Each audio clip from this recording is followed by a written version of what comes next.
And welcome to the American Churchman podcast, where we encourage American churchmen to take dominion, to take their responsibilities seriously, to serve our Lord Jesus Christ, and just to be better all around churchmen. So today we're going to talk about a growing issue, and I think this is something that is particularly pertinent for our audience, which is the shortage of pastors, especially younger pastors coming into the ministry. But before we get to that, this is my co-host. Everyone knows who's obviously followed the podcast, but Matthew Pearson. Matthew, thanks for being with me today to talk about this. Oh, no, I can't hear you, Matthew. I don't know if you're coming through. No. I muted my mic. I'm sorry. Okay. How are you doing, John? It's great to be here as always. And as you can see from the setup, the lighting's a bit wonky because I just got moved into my new apartment. So getting married in about a month. And so now we're getting set up and I'm still kind of trying to balance, okay, where do I want this? Where do I want that? So that may explain the quality for all the, the people on YouTube that watch because but no, the quality is actually better than it's been in previous weeks because you actually have good internet now. So yeah. I got that. So I got the best one possible. There was like a little promo code thing for it, like, oh, you could get this for this. And I'm like, shoot, with this podcast, I'm tired of having a pixelated camera being so yeah, no, we're good now. There you go. Yeah, I'm excited about that because we've had some technical issues in the past from not just you, but also me. And now I have a new computer, you have new internet. We should be good. Everything should be fine. It wasn't the feds disrupting us as much as we'd like to let everyone know that. No. Yeah, so I actually just got back last night. I was away for the weekend unexpectedly. I was in Lynchburg, Virginia, so near Liberty University. And my wife, she has a good friend that passed away, and it was kind of a crazy situation. It's sort of sobering because you can pass away at any age. She was 36 and had strep, which I've never heard of someone at that age dying from strep, but it went too far. She was checked in on, I think it was Monday, to a hospital, a local hospital, and then they were waiting too long. And so it wasn't until Tuesday that they went to a better hospital.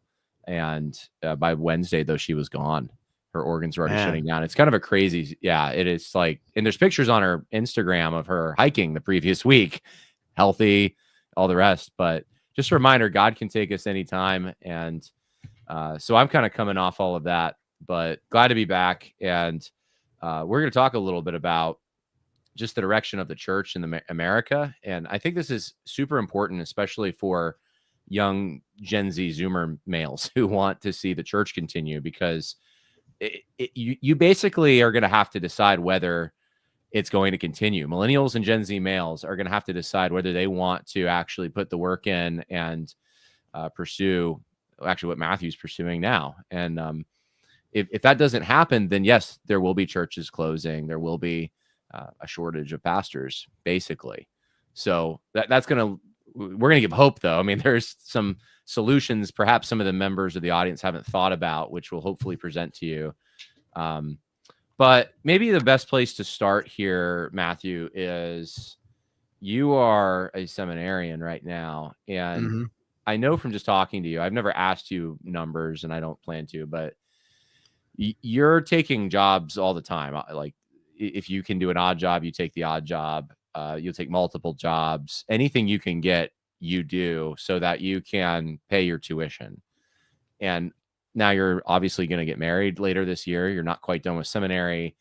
And it's a strain to get through all of that. And, I don't know what avenues that you've taken to try to alleviate that pressure, but I know that's one of the things we're going to be talking about is the financial disincentive. Maybe if you want to start out, since you're living this life now, just tell us your logic in even pursuing seminary, and then how did you try to pay for it?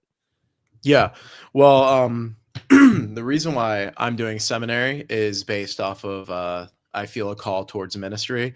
And when, at least in like the Reformed world, typically when we speak of pastoral calling and things like that, there's two things: the internal and the external call. The internal is like a bit more subjective because it's your fallible perception of where the Spirit is leading you. Now, of course, there are people that they'll use, oh, well, God told me this, or I feel the Lord is directing me here. And it could be the most imprudent, unwise thing in the world.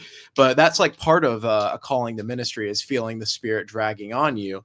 But part of confirmation of the internal calling is the external calling as well. So people in your life around you, be it church leaders, be it congregants, be it family, all these sorts of groups coming together and like all pointing you in the same direction, being like, hey, maybe the Lord is calling you to ministry. And something about that, though, is oftentimes people get like really into theology maybe, and they'll assume that because they have a hunger for the word of God, because they love learning about theology, that necessarily means you're called to the ministry. And the thing is, though, is that the call to the call to ministry, the call to be an elder, presbyter, whatever it is, that's not just based off your love of theology. You can be a wonderful layperson who works like a normal white collar, blue collar job or whatever, and you're really into theology and you even get into it online with people. And that doesn't mean you're called to ministry. And many people like that exist. And they're like, yeah, I'm not going to ministry. That's not my calling at all. I don't want to do that. So sometimes people get that mixed up. But part of the call to ministry is this, this notion of there's not only is there like a love for the things of God, but there's a love to shepherd those and guide them towards that in a pastoral capacity. And that's something that I feel in my heart. Like, I think that God has stirred in my heart a spirit of love and charity towards those in the church, be they, a fellow Theo nerd, or be it an old lady that wants to talk to me about her flower garden. I feel like I'm a fairly patient person. Even if I don't personally find it interesting, I will ask everything I need to know about it and make them feel like I'm actually there listening. So that's part of it, is that I really enjoy reading into like this deeper stuff, but I also I want to help the church. I want to grow and encourage believers in the Lord. That's part of the call. And all that yapping to say, that sort of is what led me to ministry, or to seminary, not ministry, but to seminary. And so part of the reason for seminary is that in the Presbyterian Church in America, the denomination I belong to, for ordination, they require a seminary degree. And so I'm like, okay, well, if I want to do this, then the means through which I obtain that end is by going to seminary. And so that sort of is what led me there, is this sort of, I felt the call towards being a presbyter. And so I'm like, I got to go to seminary then. And seminary is expensive. Tuition's a lot. But the good thing is that if you get plugged in with a solid seminary, there are lots of scholarship opportunities. And I do, by the grace of God, I go to RTS Orlando, and they do have, I have a very nice scholarship with them. It's not like, I don't want to go into like all the details. It's not 100%, but it's not like super minimal. So that's good. And on top of that, my church is helping finance some of my seminary as well. So with that, like, it's still, for me, because I'm just like a bit broke, because for me, it still is like a bit of money. I still gotta, be like, oh, I gotta fork over this much money or whatever, but it makes it much more doable, even if it is still a bit tough. And something people also have to remember about seminary is that, you do have to buy textbooks, and textbooks can cost money, especially when a professor assigns you a bunch of books to read. Now, maybe you can, it depends on your conscience in regard to piracy laws and whether you believe that piracy laws regarding ebooks are legitimate or not. But the digital library does not have everything. I will say that if you go on redacted.com or whatever, it may not have all the books you need. So you do have to fork up money for that. It's a struggle, but it's not like the most overburdensome thing due to scholarship. And but yeah, so RTS always offers really good scholarship. I'm speaking of the Reform world, but I know RTS always offers great scholarships. Greenville will give you a very solid theological education, and they have very cheap credit hours, so that's good. So I know there's lots of seminaries out there that offer that. So and the thing too with calling is, the Lord is calling you to this. There will be a way made. You can find a way to do it. So yeah, but no, I'm, like you said though, John, I'm working a bunch of little different jobs to support myself, getting married soon and all that. So just trying to balance everything, but trusting the Lord through it all. And so, yeah, I know that, I feel that in my heart. I feel it through the external calling. And so I think that God will, get me through, help me to fly by. One of the things you mentioned I thought was really good is that your church is helping you, which not a lot of churches do that. And I think it's important. If your church has a missions budget, and I don't want to be a legalist about this, but I really do think you should have a budget for Christian education. If you have people that you've cultivated in the church who have a desire to minister, send them out. They're missionaries. They may not be in a foreign land. They may be coming back to your very church. That's possible, but they're doing the same work. They're doing the work of evangelism and discipleship and all the rest. Um, so consider investing in the people that are actually sitting in the pews. That's one of the things my church does. We do have some scholarships, if you want to call them that. They're more line items in the church budget for people who want to go to Bible college or Mhm. seminary, and I'm appreciative of that. It's not a lot, but it every little bit helps, like you said. Um, so yeah, my story is a little different. I went to seminary, and it initially was not because I thought I was going to necessarily be a pastor. I wasn't sure. I was between that and law school. I wasn't sure if I should be a lawyer or a pastor. I just knew that whatever career that I went into, I would need, or it would be helpful to have a basic knowledge of the Word of God. And to me, that meant understanding how to interpret it, understanding the broad sweep of Scripture, and then also understanding the original languages enough that I could at least get through Logos and understand what it's talking about. And so I started taking classes with that intent. I did a semester at Master's Seminary. I did some online classes at Liberty University's seminary, Liberty Baptist. Finally, I went to Southeastern. That's where I actually got my degree. I transferred some of the credits in to a Southeastern, and I just finally figured out, for me personally, I needed to be on a campus to know the languages. So that's where seminary became important. Was I need someone to force me, because I don't like learning the languages. It's not Cool. something that comes naturally. Some people are blessed with the gift of understanding language very easily. I am not. I'm not I still either. struggle with So, Greek, and I finished all my Greek classes, but it's partly on me because I don't practice like barely at all. So I need to get on that.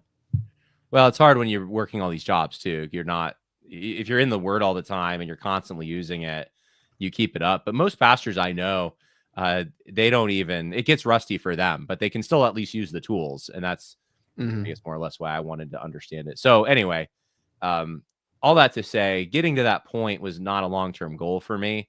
But as I was doing all of this, I felt more and more pulled in a ministry direction, and to the point now that I think that that is where the Lord is leading me, is towards that. And part of it is that pastoral heart. You talked about internal and external uh, confirmations, and I can say that I've had that as well. That when you're teaching blesses people, and then you have a heart for them. To maybe give it a little contrast, I was talking to a pastor who I I dearly love, but he said some things that I told him. I said, this is concerning to me, which is essentially was, for him, pastoral ministry was too slow. He didn't care for the doing all the, the funerals, baptisms, counseling, all that kind of thing. And it wasn't, he wanted to be in the limelight. And I said, that's a red flag, actually. Like, this is a really big red flag. You should probably resign, especially if you don't think you're being a good pastor. If you just think you're a preacher and you're not a pastor, you should probably find the exit, because being a pastor means watching over the souls of your sheep. It's so much more than just giving a speech and taking a stand, even if it's a hard stand. It's more than that. It is having, as Jesus had compassion on the multitudes, we have compassion on the sheep in our congregation. And that's one thing I sense from you kind of early on, Matthew, is you have that heart for people, and not just people who are interested in what you're interested in. And that's kind of essential for a pastor. So anyway, different route, but um, getting to that point, though, is obviously a strain financially on me as well. So this took me about a decade to do. And I did it through working and doing, my company did some tuition match like a 50% tuition match. So I could take, I think, up to, I don't know, 6 credits a semester, and they would pay for half of it, which was really Mm. cool. So that really helped for some of the courses. I had to go a little slower on some things. I had to, when I did have a semester where I wasn't working, I would just cram in as many credits as I could, and learn it all in that semester.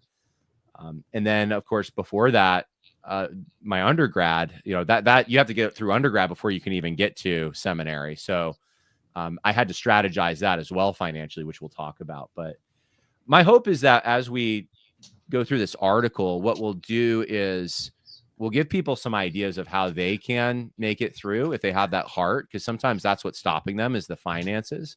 So here's some practical tips you might not have thought of that might get you from A to B. And then maybe we could provoke some people who are also called, but just maybe don't think they have the time, or maybe they don't see the need to impress upon them that no, there is a need. And I don't want anyone to get involved in a career choice, a calling, especially if it's not their calling. But I do think something's off when we don't have young people taking these roles. So with that said, this is the article, and it's from truthscript.com. I just want to remind everyone that TruthScript is a 501c3. We appreciate your support. You can scroll to the bottom. Sorry, that's Forbes. That's not TruthScript. That's TruthScript. You can go to the bottom, and there's a little donate tab. There's also a publish tab if you want to publish with us. The article today, though, is called How Can New Pastors Pay for Their Education Without Going into Debt? And that's a great question. Before we even get there, though, I want to go over a few stats. So I was looking at this more broadly and then zooming in on the pastoral vocation. Harvard did a poll, and they found that this is recent, actually. When is this? This is spring 2025. More than 4 in 10 young Americans under 30 say they're barely getting by financially. So that's kind of a problem. Fewer than half feel a sense of community, with only 17% reporting deep social connection. Well, that's also really bad. And I would wager if you are not feeling a deep social connection, you're not going to see the need for social institutions like the church. If you're not connected to the church, why would you want the church to continue?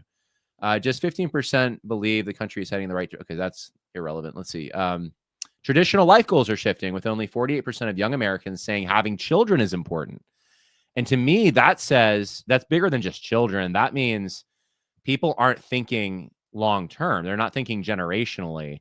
And to get involved in a church as a pastor, you are shepherding people sometimes from the point at which they are baptized. And in a Presbyterian church, that's very early, all the way to the point that they're married, and sometimes even to the point that they die.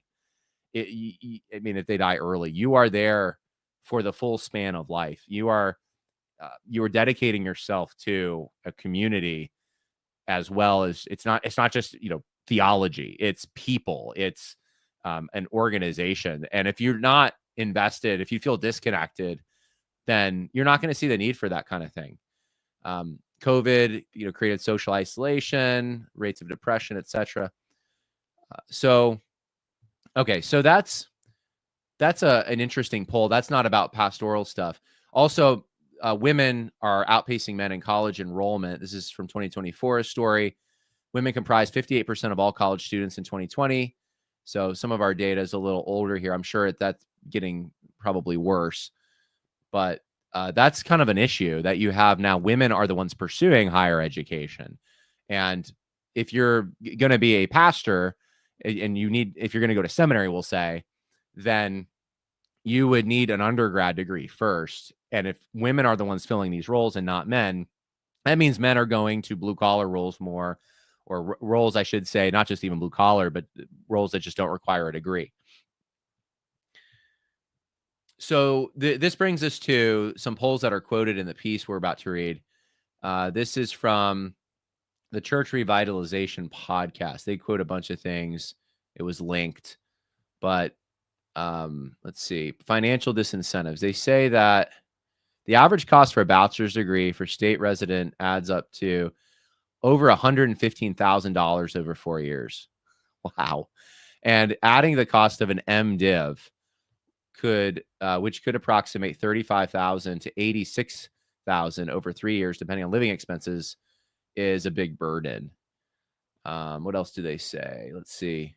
Recent data in North America's 280 Christian seminaries enrolled 78,000 students in fall 2022, showing a slight decline overall with specific decreases among evangelicals and mainline Protestants. So interestingly, Roman Catholics and Orthodox schools saw a small increase. Evangelicals, negative 3.2%. So enrollment is actually also going down. Let's see, I think this is a Barna poll. The average age of religious leaders has increased from 50 in 2000 to 57 in 2020. A 2017 Barna study found that the median age of a Protestant pastor was 54 at that time, up from 44 in 1992. So pastors are getting older is basically the theme here. All of that stuff seems to play into this problem. So I'm going to read the first two paragraphs here, and then we'll talk about it. A rising tide of concern is growing from the shortage of pastors. And I should say, sorry, I didn't mention this. Nathan Downey is the author of this. So Nathan says, a rising tide of concern is growing from the shortage of pastors replacing the aging shepherds currently in our pulpits. This is a problem across denominations. The Malfers Group and Barna Group research noting this issue. With the succession crisis looming over churches, we should be thinking now about how to address these issues before the problem gets worse and more churches close because they cannot find a pastor. While there are many factors contributing to this problem, one frequently discussed issue is the cost of education. For most churches, an MDiv or other seminary degree is required, usually in addition to completing an undergraduate degree. Some students are piling up close to or even over $100,000 for their education, but the prospects of ministry afterward are typically either bivocational or significantly lower pay than their families can afford. As someone who has worked in enrollment for 3 universities, I think I can offer some vital information. So before we even get there, Matthew, I gave some contributors, possibly potential contributors to this problem. What do you see as the big one? Do you think it's financial, or do you think there's something else that's causing younger potential pastors not to go into the ministry? I think part of it is financial, but I mean, the other part of it is just that the percentages of people that are religious is just, down generally. I know among Gen Z, part of that's like starting to increase a little bit, but a lot of it is just the fact that a lot of Gen Z or millennials just no longer identify as Christian. And if you don't have that many people identifying as Christian, you're obviously going to see a decrease in those going into ministry for, obvious reasons with that. But no, I definitely do think that the financial is a big part of it as well.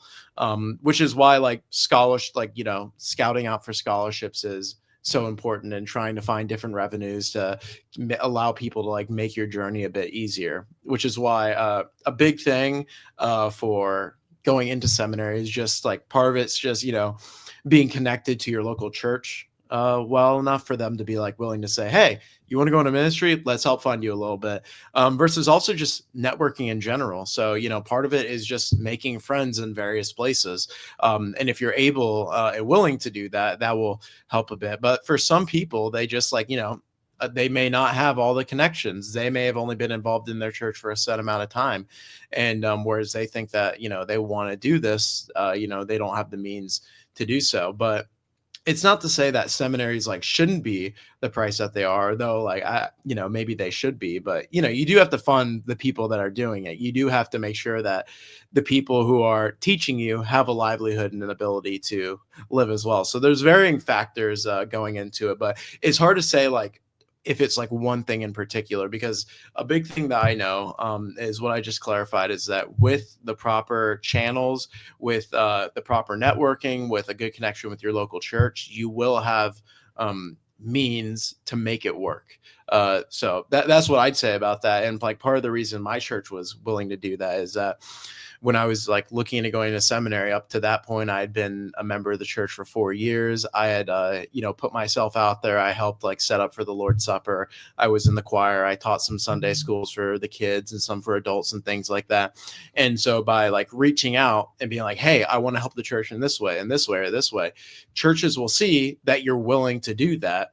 And seeing that, they're willing to help you out. And so part of it is just also like putting yourself out there with that, because I mean, if people can't see that, like if you say you want to go into ministry but they don't see you helping like on the ground level, how are they going to be comfortable, not let alone just setting you off, but like also maybe helping fund you. So I would say that a big part of it is just to do it, network and get involved with your local church to a degree.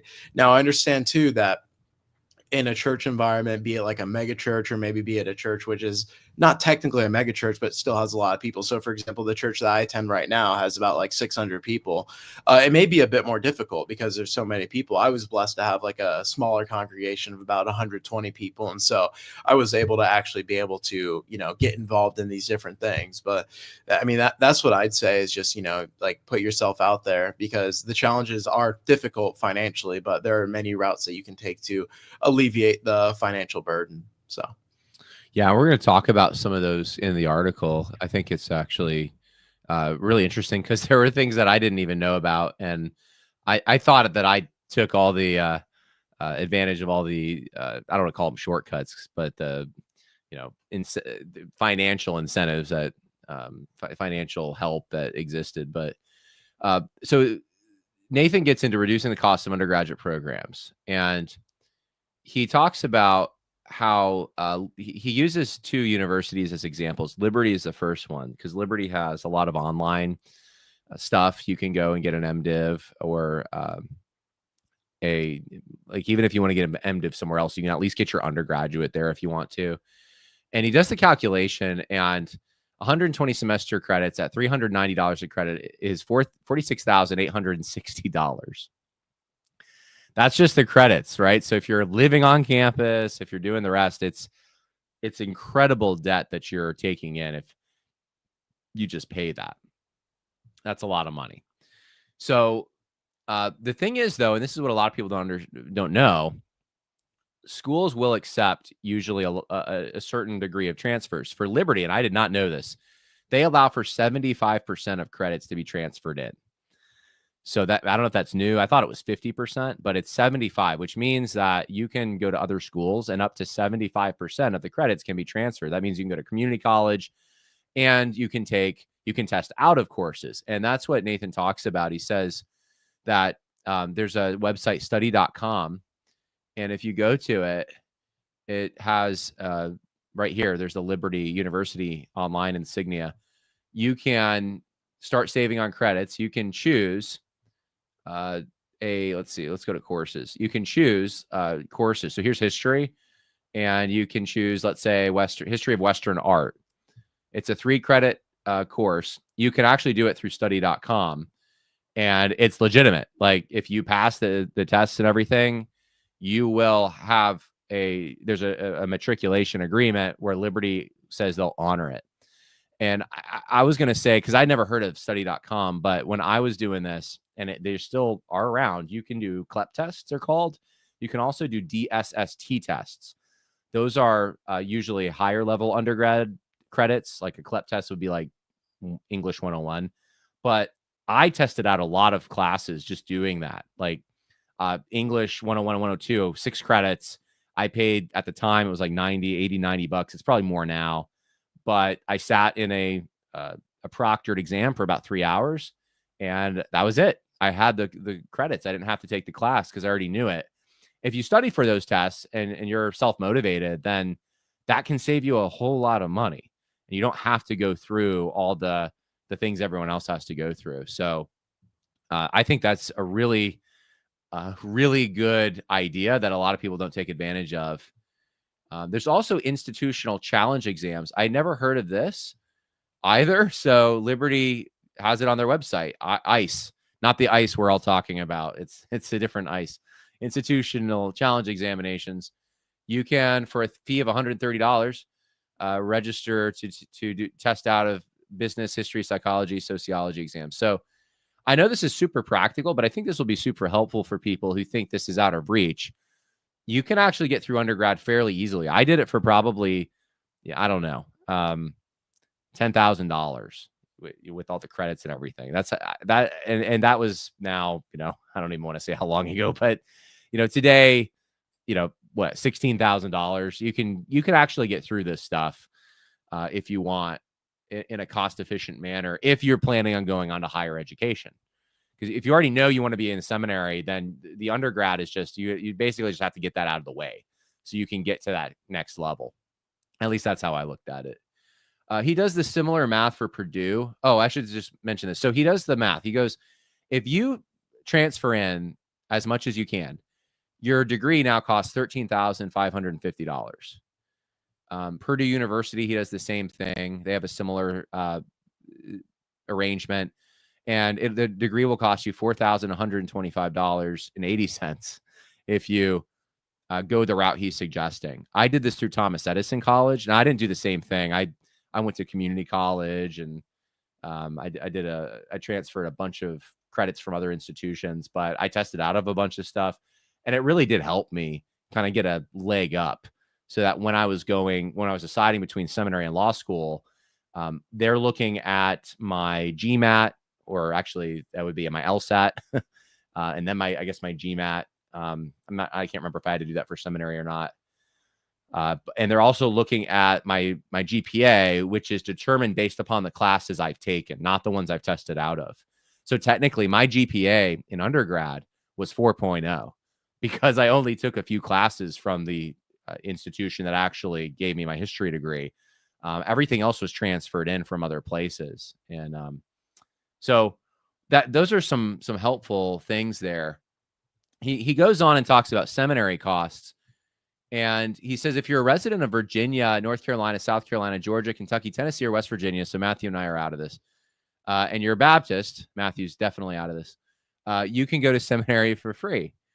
And that is due to the Charles Casey Foundation. A lot of the guys at Southeastern who I went to school with got either half their tuition was paid for by the convention, or they had this scholarship. And I was the only one I knew of that paid it all myself.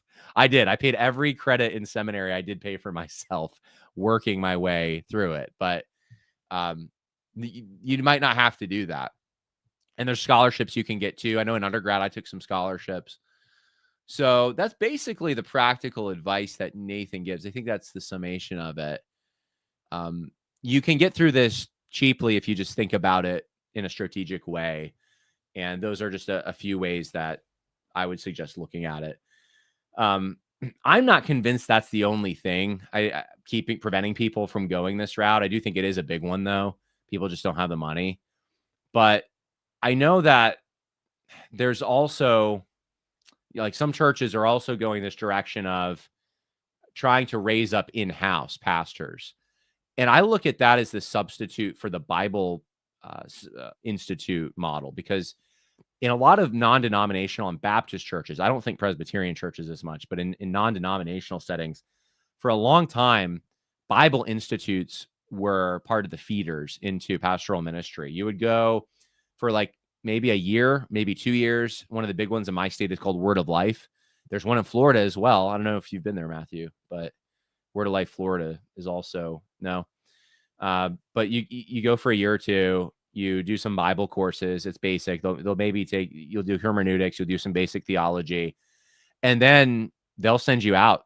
And is it ideal necessarily? Is it the best education? Well, maybe not, but it might be all you can afford. It might be the only thing. So there was a lot of pastors who that's all they had going into a church. And then they learned on the job, and they figured it out, and hope with more study in the Bible, they got much better at understanding and preaching.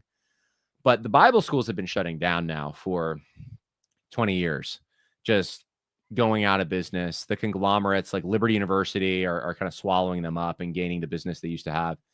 And so a lot of these places are now looking in their congregations also to see, okay, who has interest in preaching? And maybe the pastor takes you under his wing and tries to show you the ropes, and then you do some online courses if you feel insufficient, but that's it. You're not after the degree. You're just after some experience and some basic knowledge. And that is another route you can go in many of the traditions that are listening here. You don't necessarily have to go to seminary. None of the disciples obviously did. They did have 3 years with Jesus, so that does mean something. But maybe ask your pastor if he would just show you the ropes, or take it whatever time you have. If you have a day a week or half a day or maybe 3 hours, and you just say, all right, I'm going to take these 3 hours. I'm going to go help my pastor, whatever he wants me to do. If he's doing counseling, I'm going to ask him if I can do counseling with him, or watch. That's an education, and it's probably a better education in some ways because it's practical. So that's another thing you can do. And as you gain a rapport in your congregation, it doesn't really matter if you have the degree. I mean, if that's the church that you want to pastor, then, all that matters is, do you have the competence? Do you have the calling from the Lord? And do they respect you? So that's my speech for you there on some alternatives. And I know we have a lot of comments coming in. Anything to mention there, Matthew? Yeah. The point you made about how an education can almost be better, like just within the context of the church, than even a seminary classroom. I definitely think that's very true. And a lot of seminaries will even recognize that, which is why I know this is the case with RTS, but they'll require you to have field hours and an internship, like a set amount of hours prior to graduating. And part of the reason why is because they can only go so far in a classroom. You can only like learn so many things, or, but at the end of the day, if you feel the call to ministry, you ought to be able to actually be able to interact with congregants and parishioners and things like that. And so the big thing with an internship is it gives you the opportunity to learn on the ground. It's one thing if you're a soldier to play a lot of Call of Duty, whereas it's another thing that actually be on the field of battle. So there's these things that you have to be able to know that you can only get by being boots on the ground. And so I'm glad that a lot of seminaries recognize that. And a good seminary will know like their limitations and things like that. And I just, as a student myself, I think that's very important. And I'm thankful that they require that, because as much as I love a systematic theology class or a church history class and reading like patristics and things like that, I have to be able to know, okay, but how am I going to take this knowledge and incorporate this into the congregation? And that's just about the nature of theology. And I feel like I'm always beating this drum with people that I talk to in real life, or if I'm ever talking about it online, is that what good is theology if there's not this practical aspect to it? Like you have to be able to apply that which you know from God. And the good thing about the Lord is that all these big things like the Trinity and all these things, which they may be really high up and like hard to comprehend like fully, by meditation on these things, you're able to take and apply certain like speculative elements of theology into a more practical way. And I think that that's a good thing that church internships do, is they're able to have, okay, you've gotten all the theoretical, you've gotten all these things, even like with practical classes. Now that you've gotten all this, here's where you apply. And that's just really important, because like I was kind of saying in the beginning, just because you like theology doesn't mean you're called to the ministry. You could be called to being a professor. You could be just called to be a normal guy, and you just enjoy reading about things of God because it helps you better contemplate who God is and worship him better. And it's for your edification and sanctification and teaching your wife and children, et cetera, et cetera. But at the end of the day, theology has to be practical. You need to be able to condense these very difficult to understand topics and not water them down or drain them, but actually nurture people. If you get the ingredients, you got to cook. So that's kind of how I think about it. You have to cook. You can't just let them sit there. You have to put the egg with the flour and the sugar and all that stuff. And then you're good. You're solid.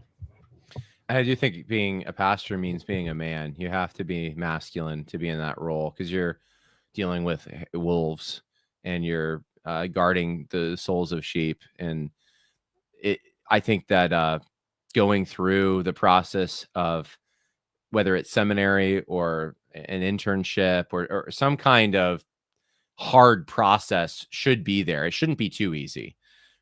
Just because you have the gift of gab, for example, does not mean you should be pastor. Just because, as you said, you like theology, does not mean you should be pastor.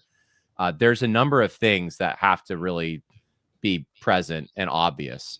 And it certainly is being able to teach, but it's also having virtue. It's being able to manage your household well. It's being thought of well by outsiders. Yeah. According to the law of God, not according to their standard, but they'll know that, Matthew's not a liar. Matthew's not someone who steals. Matthew is someone who I would trust.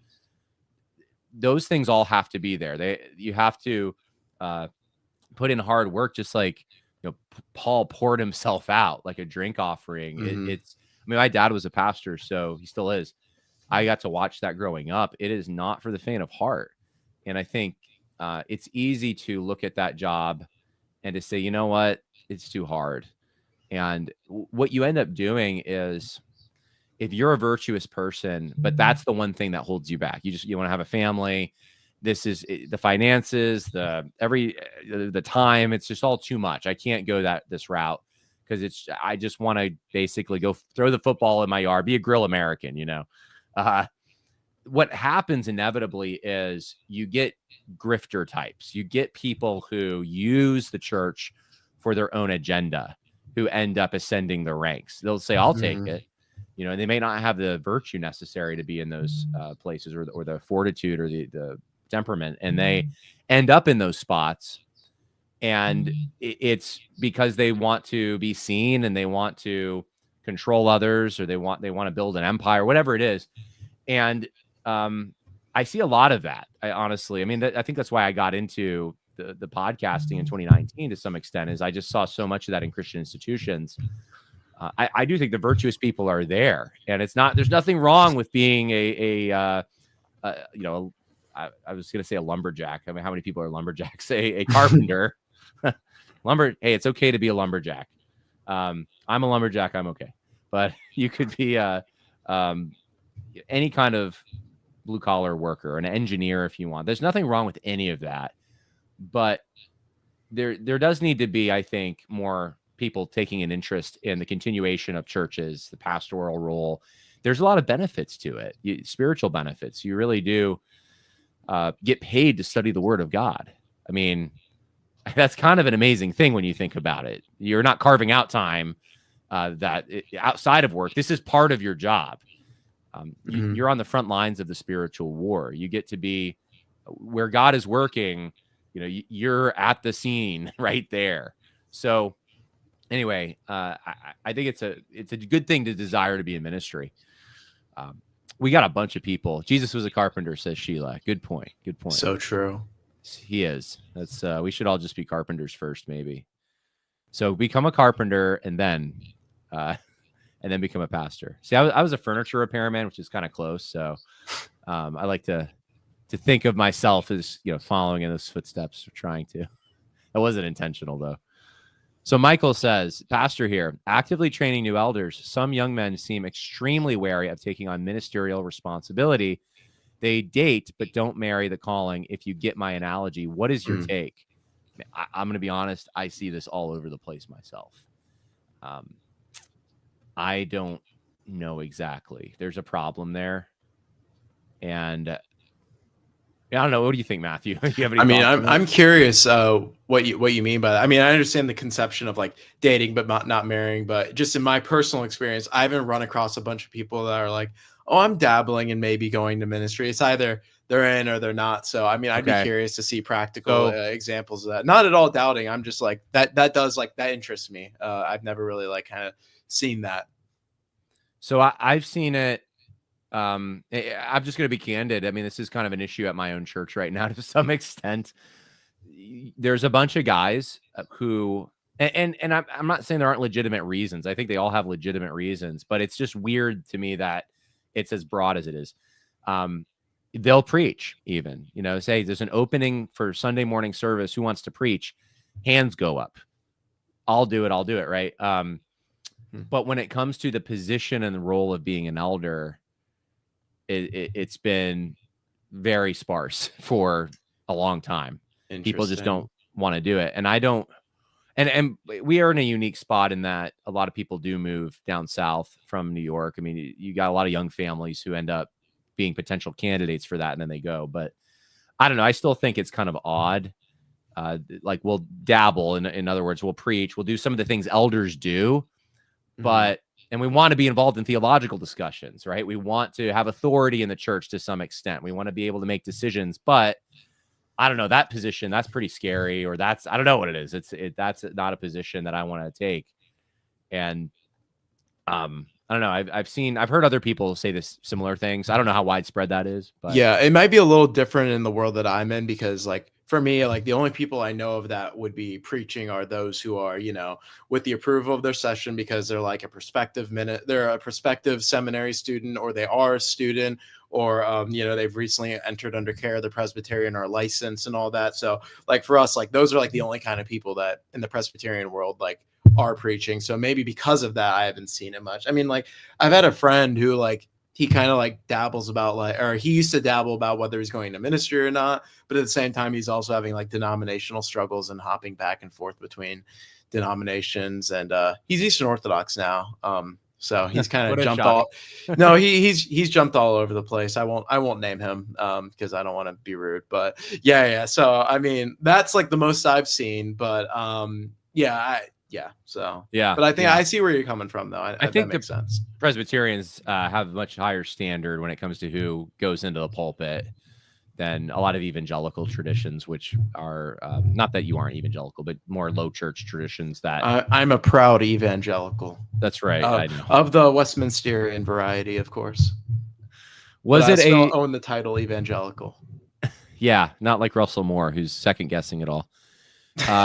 Cosmic Treason says, "What is it? It was. Oh, she's asking about my friend who passed away. Was it Strep sequela? I don't know. Yeah, I don't know what it was. It's. I know there's some aggressive forms of strep, but hey, get checked out. I'm just telling you. I mean, it's kind of a wake up call for me. I think my body can fight anything, but that's not true." Romans 8 says, "Seminary training and original language proficiency should not be requirements or even preferred. There's a billion resources now that are sufficient." I don't know if I agree with this. I mean, it'd be like nice if original language proficiency wasn't required because I'm really bad at them. But at the end of the day, I think that part of the reason it's necessary is there's certain nuances in the text that lead to differing interpretations across, varying versions of scripture, and that being able to know the original languages may actually help you with exegesis, and in helping you with exegesis helps with application. I mean, like if you want to like pick up a book and let another guy do it for you, by all means, like that's fine. There's a reason commentaries are out there, but just like I would like to know that my pastor has the ability to do such a thing, or I would like to be able to investigate something myself with some prior knowledge. And hey, he says there's a billion resources now that are sufficient. That is true. Part of the way you access a certain subset of those resources, though, is through knowledge of the original languages. So you actually understand the arguments that are being posed, so you can understand to assess whether the argument is good or bad. And thus you apply it to what you're doing, and then you're able to apply. Yeah, I agree. I think it's that's just me though, but I think it is a necessary thing too. I'm not saying you it depends on the circumstance you're in. Maybe if you're starting out as a pastor, it's out of necessity. You don't have that yet, but you need to take the role and fill it. But you should be, I think, working on gaining those tools so that you aren't relying on others, but you're actually studying directly what the Word of God says.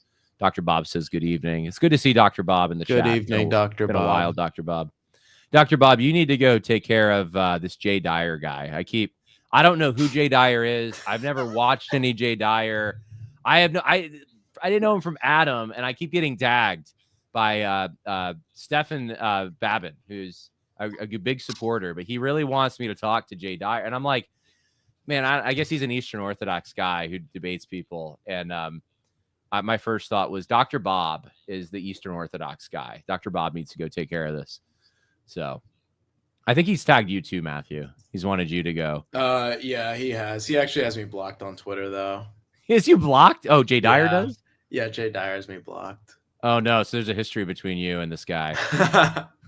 Yeah, because one time him and Taylor Marshall on Twitter were arguing. This was back in 2021, and I posted a meme of like a YouTube video of like two idiots fighting. Like that was the name of the YouTube video.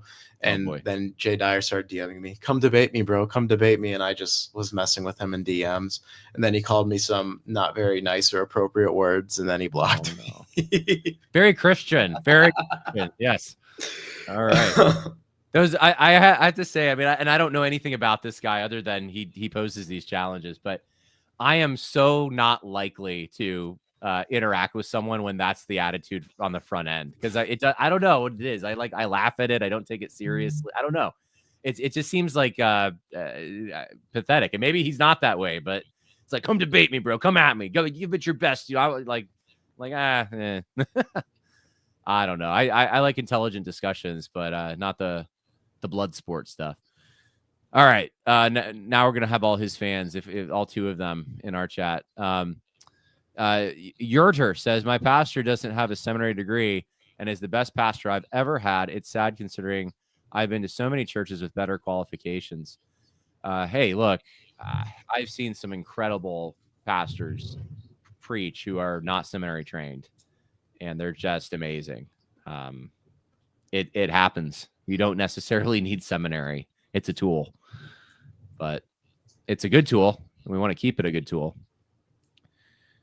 All right. So actually, Matthew, this is a kind of a curious question. Do you think you could learn all the things you're learning in seminary on your own if you had to, or do you think it's necessary for you to have the seminary environment? So the cool thing about RTS, at least, is if you download the RTS app, you can literally access every lecture they have for every class except for like the language ones. But you can basically learn it all for free. All the books are out there. So you can read about everything.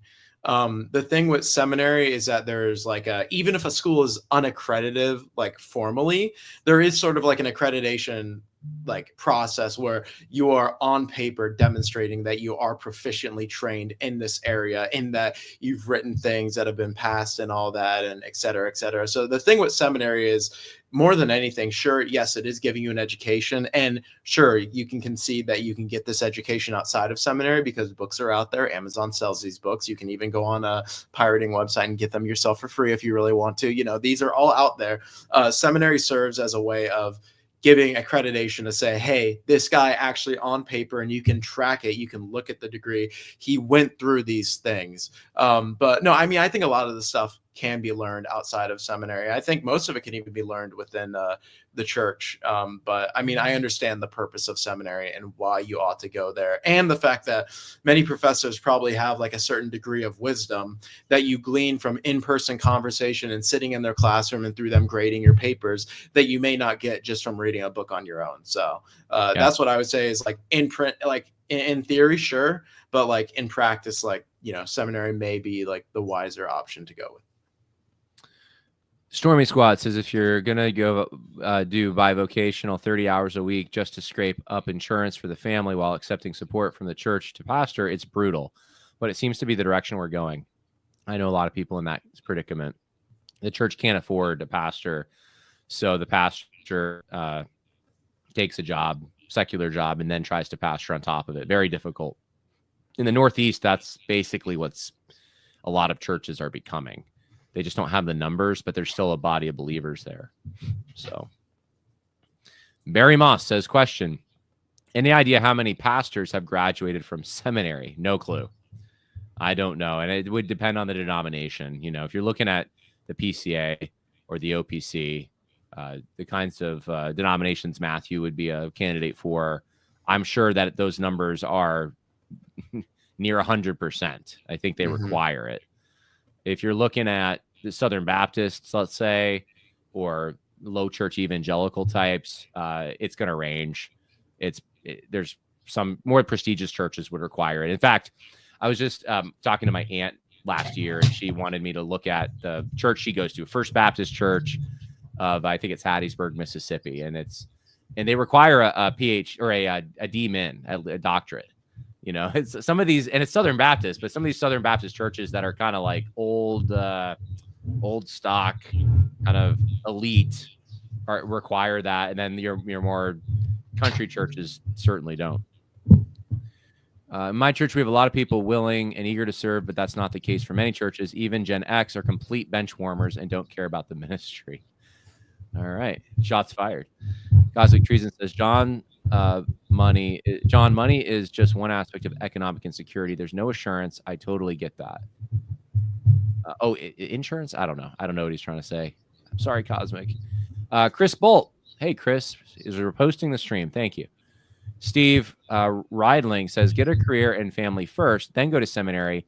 We probably don't need so many pastors with little life experience. Not everyone is a Spurgeon. That's an interesting thought. I've actually said on my other podcast that if you want to be a pastor and you don't have any life experience, I would suggest working in the world for a little bit, maybe a few years, do something else just so you know the kind of people you're going to be ministering to.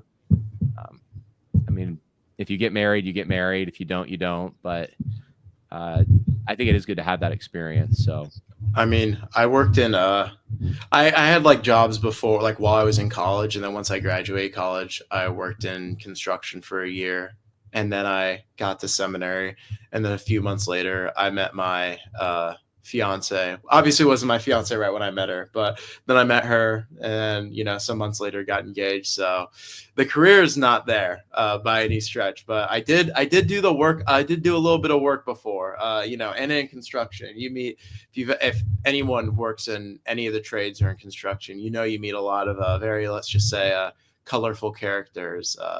There, a lot of people where you'll have like a crew of carpenters, and like the three of them look like they came from like a Tom and Jerry cartoon or something. Like you see a lot of crazy stuff. So so I kind of knew what I was getting into. I went to a secular college, and then I worked in construction. So that was me, but I did not get a career going immediately. And that's why I'm here juggling a bunch of little jobs. So yeah. But you know what? It'll be fine. Everything's gonna work out. I trust God. I've not once had to ask my parents to help me make rent. So there's that. I've been able to make my rent. I've been able to pay my bills. So we've been good. I find it funny at some of the seminaries I've been to, the contractors who, I think this happens organically, but they form relationships with the students, and it like the students become like their workforce.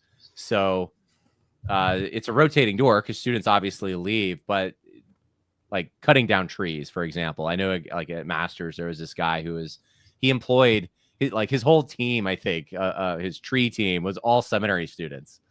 And I don't know, maybe it's lucrative for employers too. You could think about, hey, if you go to a seminary, they need money, and those are the kind of people that are willing to work if they're already in seminary. They're going to be moral people, you'd hope, right? So maybe some contractors should check into that. We got Ben and Mahler saying, leave Jay alone. Okay, I'll leave Jay alone. Marianne Jackson is reposting the stream. We got a lot of people on Twitter that are reposting. That's great.